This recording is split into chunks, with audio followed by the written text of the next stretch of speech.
வணக்கம் மிஸ்விய காட்சி.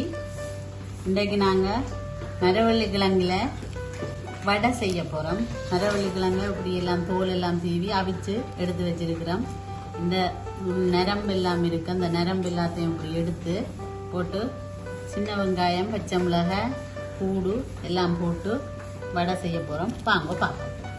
நாங்கள் இப்போ மரவள்ளி கிழங்க மசிச்சு இப்படி எல்லாம் எடுத்து சின்ன வெங்காயம், பச்சை மிளகாய், கருவேப்பிலை எல்லாம் போட்டு இப்படி வடை கணக்கா இப்படி இப்படி தப்பி ஒட்டையெல்லாம் போட்டு எடுத்து பொரிச்சு எடுக்க போறோம். வாங்க பொரிச்சு எடுத்துட்டு காட்டுறோம்.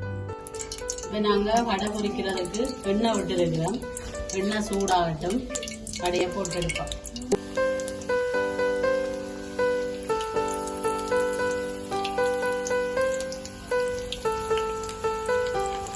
மரவள்ளி கிழங்குல நிறைய சத்து இருக்கு. மரவள்ளி கிழங்குல ஒவ்வொரு விதமான சாப்பாடு செய்து சாப்பிடலாம். இன்னைக்கு நாங்கள் வடை செய்து சாப்பிட போகிறோம். பொரிச்சு சாப்பிட்டுட்டு எப்படி இருக்கிறது உங்களுக்கு சொல்கிறோம். பாருங்கோ, எங்கள்ட மரவள்ளி கிழங்கு வடை இப்போ ரெடி ஆயிட்டது. எங்கள்ட பிள்ளைக்கு கொடுத்து பார்ப்போம், டேஸ்ட் பண்ணுறதுக்கு எப்படி இருக்குன்னு சொல்கிறான்னு பார்ப்போம். நல்லா இருக்குமா? முந்தின காலத்தில் மரவள்ளிக்கு இப்போ எல்லாம் கொலஸ்ட்ரால் அப்படி என்றெல்லாம் சொல்லினோம். முந்தின காலத்தில் மரவள்ளி கிழங்கு அவிச்சு சாப்பிடுவீனா எல்லாம் செய்வினோம்.